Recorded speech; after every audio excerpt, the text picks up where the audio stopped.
जय Hind to all my respected aspirants. मैं करुण, आप सभी का करुण's क्लासेस के माध्यम से स्वागत करता हूं। जैसा कि आप जानते हैं, एक सीरीज हमारी चल रखी है जिसमें हम आर्ट एंड कल्चर में खासकर जो हमारा आर्किटेक्चर ऑफ टेम्पल है उसके बारे में हम डिस्कशन कर रहे हैं, राइट। और मैं ये इसलिए कर रहा हूं क्योंकि आप सभी जानते हैं उत्तराखंड पीसीएस बहुत नज़दीक है। और उत्तराखंड जैसे कि देवभूमि से प्रसिद्ध है, तो देवभूमि में मंदिरों का होना तो अनिवार्य है, राइट। तो आपके क्वेश्चन बन सकते हैं जिसमें आपसे पूछा जा सकता है शैली के बारे में, आर्किटेक्चर के बारे में, मंदिरों से संबंधित। तो मैंने ये सोचा है कि पहले हम एक आर्ट एंड कल्चर जो है उसको अच्छी तरह समझ लेते हैं, फिर डायरेक्टली हम क्या करेंगे, फिर मंदिरों से लिंक कराएंगे, राइट। तो आइए एक बार देख लेते हैं अभी तक हमने क्या चर्चा करी है। मैंने इसका ये आज थर्ड पार्ट है, तो पहले ही मैंने इसमें कुछ चर्चा करी है, तो उसमें हम देख लेते हैं अभी तक हमने क्या देखा है, एक क्विक रिवीजन हो जाएगा। आइए शुरू करते हैं।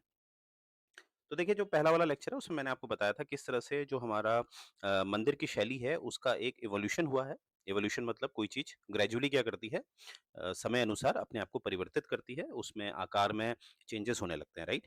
तो इवोल्यूशन में हमने 5 स्टेज देखी थी। पहले स्टेज में मैंने आपको जो एग्ज़ाम्पल दिया था वो टेम्पल नंबर 17 जो है, सांची में वो दिया था, टेम्पल नंबर 17।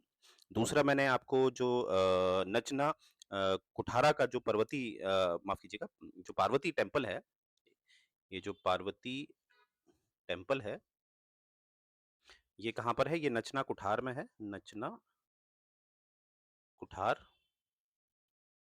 और ये नचना कुठार कहाँ है? ये एमपी में है, और ऊपर वाला भी एमपी में ही है, राइट। ये वाला भी एमपी में ही है, राइट। और जो तीसरा मैंने आपको बताया था जहाँ इवोल्यूशन हमें दिखा है वो दशावतार टेम्पल में दिखता है, दशावतार, दशावतार टेम्पल। और ये कहाँ पर है? ये आपका यूपी में, यानी कि देवगढ़ वाला जो हिस्सा है वहाँ पर है, यूपी के। और जो चौथा मैंने आपको बताया था वो मैंने तेर टेम्पल बताया था आपको, तेर टेम्पल, जो कि है महाराष्ट्र में। और जो पांचवा चरण है जिसमें हमें दिखा था कि मंदिर की जो आकृति है अब वो कहीं न कहीं एक सर्कुलर सर्कुलर रूप में हमें दिख रही है। पहले स्क्वायर या रेक्टेंगल हमें दिखता था, अब सर्कुलर में भी ये आ गया है। तो ये है आपका, जो मैंने आपको बताया था, ये है आपका अ, मनियार मठ, मनियार मठ, मनियार मठ। और मनियार मठ कहाँ है? ये आपका बिहार में, राइट। तो इस तरह से आपने देखा था, ये 5 चरणों में मैंने आपको बताया था किस तरह से इवोल्यूशन हुआ था। तो ये बात आपने याद ध्यान देनी है, एग्ज़ाम वाइज़ क्या याद रखना है आपने कि भी आपसे पूछा जा सकता है कि नचना कुठार जो मंदिर है, वो कौन से राज्य में है? इस तरह से आपके क्वेश्चन इससे बनते हैं, राइट।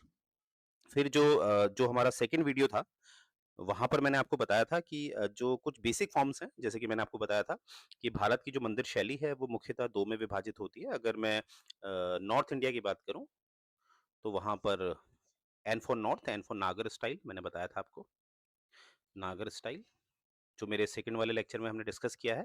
और इसकी भी अपने सब स्कूल्स आएँगे। सब स्कूल से यहाँ मतलब है कि जो विचार हैं वो आएँगे, जैसे कि आपका उड़ीसा स्कूल हो गया, खजुराहो स्कूल हो गया, तो इस तरह से वो हम आगे चर्चा करेंगे।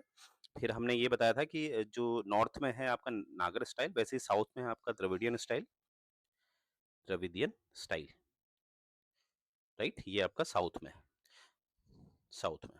तो अभी फिलहाल हमने अभी द्रविडियन स्टाइल को हमने शुरुआत करी है नागर स्टाइल से, तो द्रविडियन को तो हम बाद में देखेंगे। और नागर से पहले मैंने आपसे कहा था कि मंदिर शैली जो है, चाहे वो नॉर्थ की है, साउथ में है, माफ कीजिएगा, चाहे वो नॉर्थ की है या साउथ की है, उसमें कुछ समानता है। समानता को मैंने बताया था कि जैसे कि एक है आपका सैंक्टम सैंक्टोरम, जिसे हम गर्भगृह कहते हैं। पहला है आपका सैंक्टम सैंक्टोरम, जिसे हम गर्भगृह भी कहते हैं। दूसरा है आपका मंडप। तीसरा है आपका शिखर। चौथा है आपका वाहन। और वाहन के बारे में मैंने आपको एग्जाम्पल भी दिया था। जैसे अगर बात केदारनाथ की होगी तो आपको नंदी जो है वो वाहन दिखेगा, तो वो ज़्यादातर जो हमारा गर्भगृह है उसके बिल्कुल सामने रखा जाता है वाहन, राइट। तो ये जो 4 हैं, 4 हमें जनरल दिखता है, मतलब वो चाहे आपका साउथ का द्रविडियन स्टाइल हो या नॉर्थ का आपका नागर स्टाइल हो या इनसे जुड़े हुए जो सब स्कूल हैं, उनसे संबंधित हो। आई मीन चाहे वो भारत का कोई भी शैली हो, उसमें ये 4 बातें हमें दिखती है, राइट। फिर हमने देखा था कि अब नागर स्टाइल पढ़ाया मैंने आपको। नागर में जैसे मैंने कुछ विशेषताएँ आपको बताई थी, वो लेक्चर 2 आप देख सकते हैं मेरा। जैसे मैंने आपको बताया था कि पंचयातन स्टाइल, ये सब बातें कि पंचयातन स्टाइल होता है यहाँ पर, पंचयातन स्टाइल। और पंचयातन स्टाइल क्या होता है? पंचयातन स्टाइल मतलब जैसे एक मुख्य मंदिर होता है यहाँ पर, ठीक है? जिसमें मेन डीटी होते हैं और यहाँ पर आपके 4 दिशा में इसके सब श्राइन्स होते हैं, यानी कि जो इससे जुड़े हुए जो मंदिर हैं, वो इसमें आते हैं। यानी कि इसमें मुख्य डीटी, जो मुख्य देवी-देवता हैं, उनको कहाँ रखा जाएगा? यहाँ पर, ठीक है? तो ये बात आपने ध्यान देनी है, इसको पंचयातन स्टाइल कहते हैं। तो इस तरह से मैंने आप लोगों को पढ़ाया था। एक क्विक रिवीजन था ये मेरी तरफ से। तो आइए, आज हम देखेंगे कि नागर स्टाइल का ही मैंने कहा था कि सब स्कूल बने हैं, जैसे उड़ीसा है, खजुराहो है, तो शुरुआत आज हम उड़ीसा से करेंगे, तो ये आज मेरा लेक्चर 3 है, राइट? तो आइए देखते हैं इसमें क्या है कि जैसे हमने ये पढ़ा है, स्टार्टिंग में कहा जा रहा है कि नागर जो स्कूल है, उसके सब स्कूल हैं, राइट? और अभी जो हम पहला वाला पढ़ेंगे, वो है आपका ये ओडिशा स्कूल, राइट? माफ़ कीजिएगा, उड़ीसा स्कूल। 1 सेकंड। तो ये है आपका उड़ीसा स्कूल, राइट? तो यहाँ पर क्या है कि in different part of Kalinga empire, अब कलिंगा एम्पायर अब अच्छी तरह जानते होंगे, खासकर यहाँ पर कलिंगा वॉर भी काफ़ी प्रसिद्ध है, राइट? तो यहाँ पर हम देखेंगे कि जो कलिंगा एम्पायर है, this distinct style of temple architecture developed, ठीक है? तो ये कलिंगा एम्पायर से ही ये टेम्पल आर्किटेक्चर डेवलप हुआ है। और अब मैंने देखिए एक बार मैं फिर आपको बता देता हूँ, मैंने कहा था जैसे मुख्य साम्राज्य होता था, जैसे एग्जाम्पल ले सकते हैं हर्षा का एम्पायर। हर्षा हर्षा का एम्पायर का जो टाइम पीरियड है वो ये माना जाता है कि 647 में उसका एंड हो गया था, 647 एडी। तो जब ये टूटा, ठीक है, तो ये टूटने के बाद आपको पता है कि हम देखते हैं कि 7th से 10th सेंचुरी एडी हमें दिखता है कि अब नॉर्थ वेस्ट में हमें दिखते हैं प्रतिहार दिखते हैं, जिसे हम गुज्जर प्रतिहार भी कहते हैं, गुर्जर प्रतिहार। और फिर हमें ईस्ट में दिखते हैं पालास, यहाँ पे लिख लेते हैं। नॉर्थ वेस्ट में हमें दिखते हैं प्रतिहारास, या जिसको हम गुर्जर प्रतिहार भी कहते हैं। ईस्ट में हमें दिखते हैं पालास, और हमें जो साउथ वाला एरिया है वहाँ पर दिखते हैं राष्ट्रकूट, ठीक है? तो कहने का मेरा ये मतलब है कि जब एक बड़ा एम्पायर टूटता है, तो उसमें से छोटे-छोटे एम्पायर निकलते हैं, फिर वो अपना एक इनोवेटिव, क्योंकि देखिए शैली जो होती है वो आपकी कला से जुड़ी होती है, और कला की परिभाषा यही है कि उसमें आप अपना जो आपके इनोवेटिव्स हैं, आपके जो आइडियाज़ हैं, वहाँ पर आप खुले तौर पे उनका इस्तेमाल कर सकते हैं। इसीलिए जो शैली होती है उसमें हमें भिन्नताएँ दिखने लगती है, राइट? तो ये बात आपने याद रखनी है। तो यहाँ पर ये बताया गया है कि उड़ीसा जो है वो कलिंगा एम्पायर से जुड़ा हुआ है, तो कलिंगा एम्पायर ने इसको कहीं न कहीं शुरू किया है। अब कलिंगा एम्पायर क्या है, क्या इसकी स्टोरी है, वो जब मैं आपको एंशिएंट हिस्ट्री पढ़ाऊँगा तो तब हम उस पे चर्चा करेंगे, राइट? आइए अब इसकी कुछ विशेषताएँ देख लेते हैं। तो सबसे पहले आप पिक्चर देखिए। पिक्चर में आपको क्या दिख रहा है कि आपने ध्यान देने वाली बात है कि यहाँ पर आपको क्या दिख रहा है, ये आपको दिख रहा है शिखर। इसका नाम हमने शिखर ही रखा है, राइट? और ये बाहर जो है, क्योंकि ये शिखर के नीचे जो है यहाँ पर गर्भगृह होता है। ये वाला गर्भगृह हो गया आपका गर्भगृह। यहाँ पर मुख्य जो देवी-देवता होते हैं मंदिर से जुड़े हुए, उनको रखा जाता है, मेन डेटी को रखा जाता है। और ये वाला हिस्सा आपका मंडप है, ये आप देखिए, ठीक है? और यहाँ पर आप देख रहे होंगे ये जो प्लेटफ़ॉर्म है, यहाँ पर स्टेयर्स हैं, क्योंकि पिक्चर में आ नहीं रहा है, तो यानी कि जो प्लेटफ़ॉर्म है काफ़ी ऊँचा हो गया है, राइट? तो यही हमने विकास देखा था मेरे पहले वाले लेक्चर में, आप देखिएगा किस तरह से प्लेटफ़ॉर्म को हल धीरे-धीरे ऊँचा हुआ है, किस तरह से शिखर बना है, और यहाँ पर शिखर के ऊपर आपको ये अम्लक भी दिख रहा है। ये डिस्क लाइक अम्लक कहलाता है, और इसके ऊपर कलश रखा हुआ है, ठीक है? और इसमें ध्यान देने वाली बात एक और है कि आप देखिए कि जो ये दीवारें हैं, इसमें काफ़ी नक्काशी की गई है, राइट? अगर आप ध्यान से देखते हैं, काफ़ी नक्काशी है इसमें, राइट? तो आइए देखते हैं क्या है।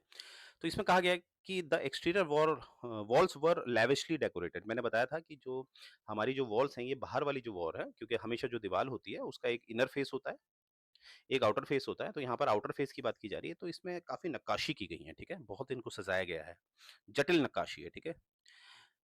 परंतु जो इसका इंटीरियर वॉल है वहाँ वो प्लेन है, यानी कि अंदर की तरफ जो है वॉल्स वो प्लेन है, ठीक है? उड़ीसा वाले स्टाइल में। There was no use of pillars, यानी कि यहाँ पर आपने देखा था, मैंने बताया था, जैसे ये एक मंदिर है, मानते हैं ये मंदिर है, ठीक है?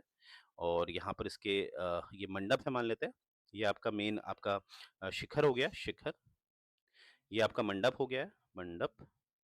तो इसके बाहर मैंने बताया था कि एंट्री में एक हमारा पोर्च जैसा स्ट्रक्चर होता है। जैसे ये पोर्च जो खड़ा है, ये जो रूफ़, ये वाली जो रूफ़ है पोर्च की, ये खड़ी है पिलर पे, ठीक है? इसे हम पिलर मान लेते हैं, P1 पिलर। और यहाँ पर भी मान लेते हैं, जैसे 2 पिलर में ये खड़ा है, ज़्यादा भी पिलर हो सकते हैं, P1, P2 ये 2 पिलर हैं।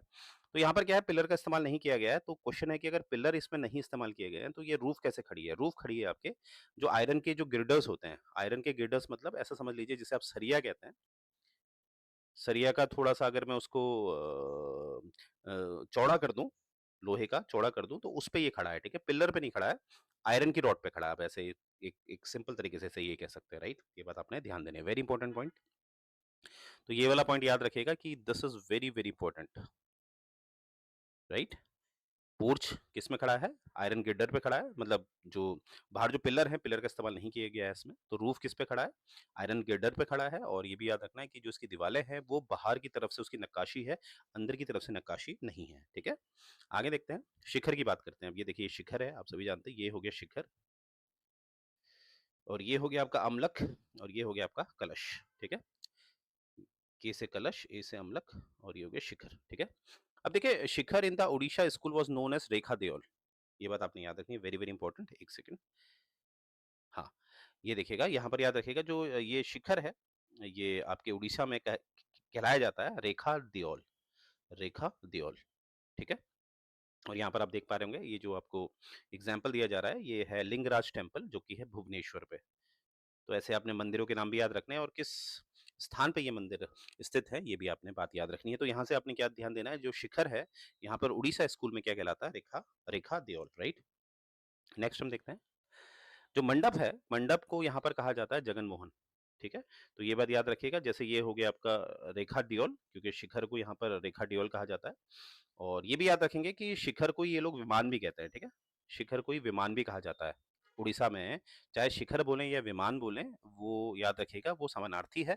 और याद रखिएगा, मैंने स्टार्टिंग में आपको बताया था कि जो 4 जो होते हैं, जो भारत की जो मंदिर की शैली है, चाहे वो द्रविडियन है, चाहे वो नगारा स्टाइल है, वहाँ पर आप देखोगे कि 4 जो विशेषताएँ हैं वो कॉमन होती है। तो उसमें मैंने आपको वाहन बताया था, वाहन।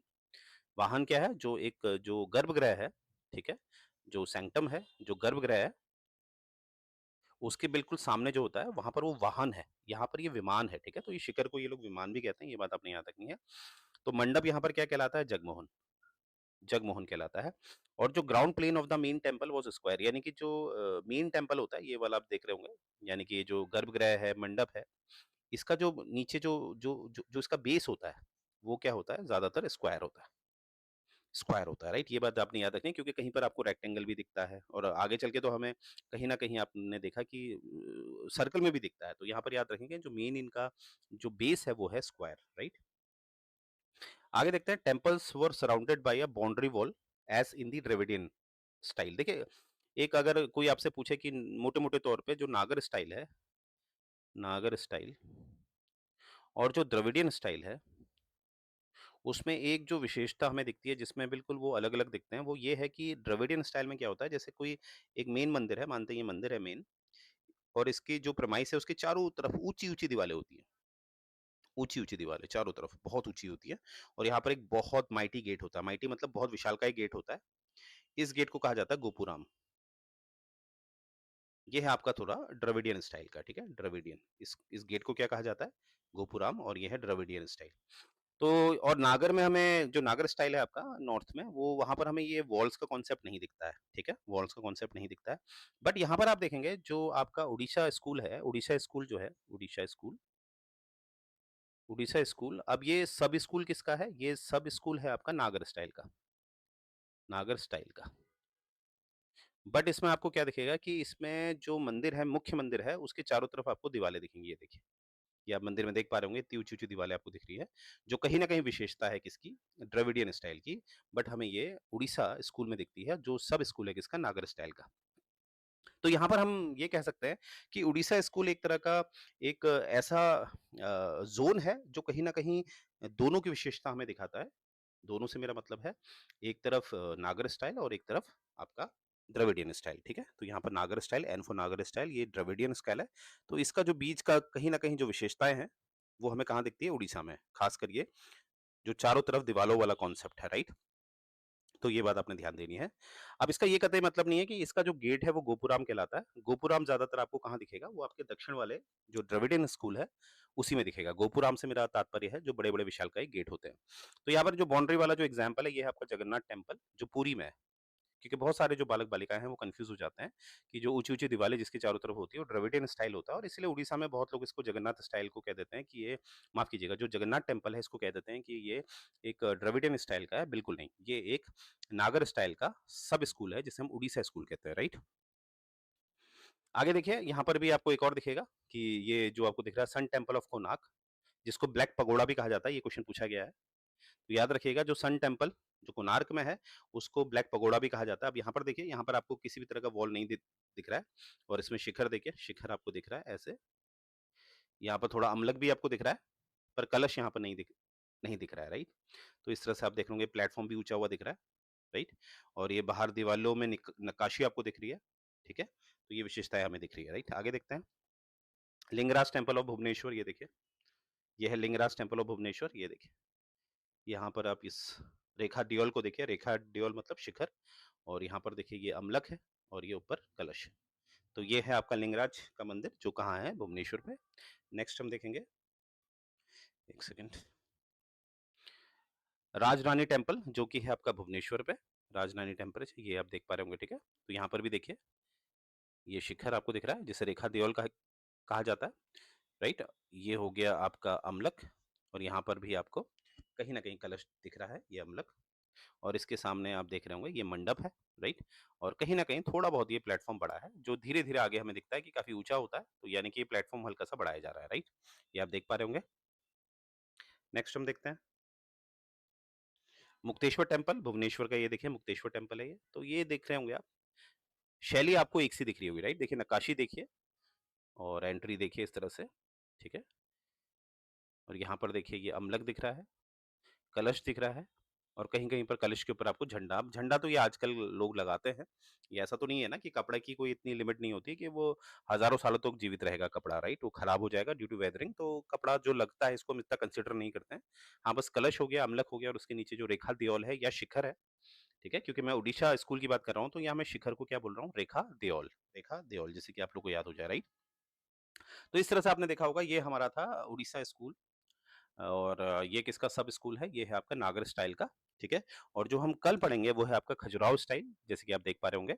और खजुराहो में थोड़ा-सा हमें दिखेगा कि एरोटिक जो पिक्चर्स हैं उसका इस्तेमाल किया गया है, क्योंकि वत्सयान का जो कामसूत्र है उसको कहीं न कहीं यहाँ पर दर्शाया गया है। तो ऐसा क्यों है, क्या है, क्यों दर्शाया गया है, क्यों ये एरोटिक इमेजेस का इस्तेमाल किया गया है चंडेलों के द्वारा, जो बुंदेलखंड में राज करते थे? तो उस पे हम चर्चा करेंगे मेरे नेक्स्ट सेशन में। तो मुझे उम्मीद है ये सेशन आपको पसंद आ रहे होंगे। अगर पसंद आते हैं तो प्लीज़ लाइक करिए, सब्सक्राइब करिए, और उन लोगों को शेयर करिए जो लोग किसी आर्थिक अवस्था की वजह से यूपीएससी लेवल का पढ़ नहीं पाते हैं, ठीक है? तो मेरा प्रयास है कि मैं इसमें जो मेरे उत्तराखंड के जो मेरे भाई-बहनें हैं, उनका मैं सहयोग दूँ, राइट? तो यहीं से मैं ये सेशन एंड करने जा रहा हूँ। जय हिंद गाइस।